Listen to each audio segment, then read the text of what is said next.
Hey, this is Zero at PGzoneHD, and here we go with part 1 of building the DuckTales inspired racetrack that I'm going to be submitting this week for the current Disney Infinity contest.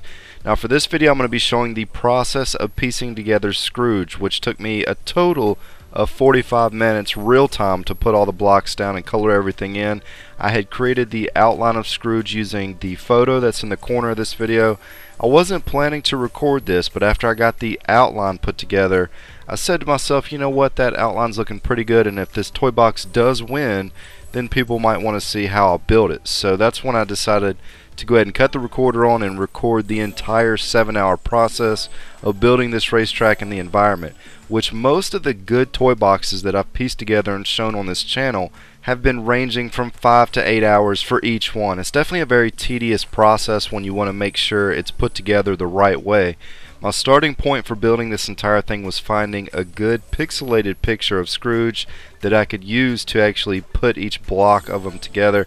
I had originally wanted to also build Launchpad or one of the other main DuckTales characters like Huey, Dewey, or Louie.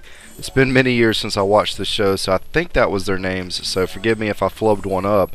But after I built this and I put down the track and the terrain, I realized there just wouldn't be enough room for me to put down any more pixelated characters, which I ran into that same problem when I built the Mega Man racetrack that I showed to you guys a couple months back. If you go check out that toy box, you'll notice that I put down Mega Man, Proto Man, Cut Man, and an energy tank, and there just wasn't enough temperature gauge left over to put down any more detail into the environment.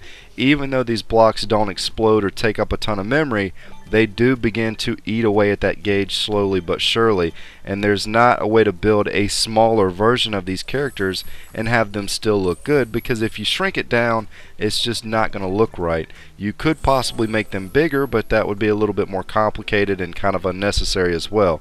Now, one thing that I did try to do to save some space is I put down all the single blocks one by one as I was building Scrooge, and then once I had everything in place and it was time to go in and start coloring the blocks, if there were 3 next to one another that was the same color, then I would delete the 3 individual blocks and replace it with just one longer piece. So that hopefully saves a little bit of space, I think. But this was the starting point for the next video. I'm going to be laying down and adjusting the track, so stay tuned for that. I'm going to let the rest of this roll with just the in-game sound. This is Zero at PGzoneHD, and as always, thanks for stopping by.